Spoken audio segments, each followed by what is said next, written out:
It's been a mild winter. Still, a blanket of snow has fallen on the upper town. Its squares and lanes are even quieter than usual.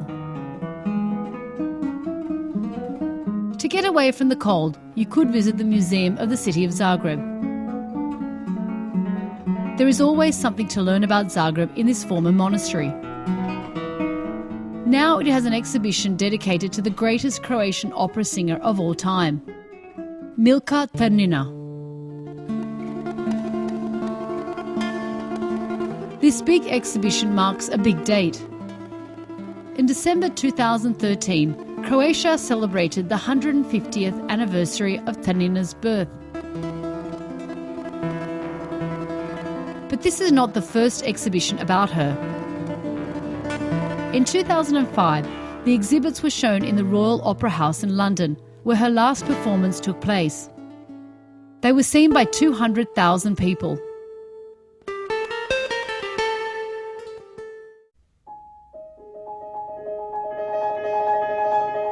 Trnina was born as a miller's daughter in a small Croatian village in 1863.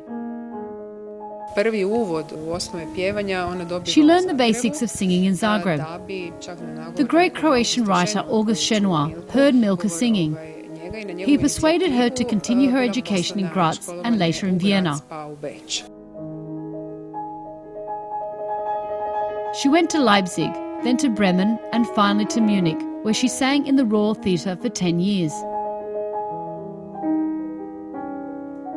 Romanovs, the last Russian emperors, gave her a brooch of diamonds and rubies and a diamond bracelet.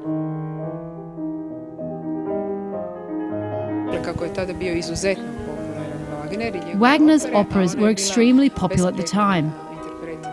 Since she was impeccable in the role of his heroiness, she was invited to sing in the Royal Opera in London and the Metropolitan in New York. She had 79 appearances in the Metropolitan. Milka was the first Tosca of London, the first Tosca of New York. She was also the first Kundry of New York from Wagner's opera Parsifal. Unlike most other singers, she was also an excellent actress. Naturally, she was a darling of the American high society.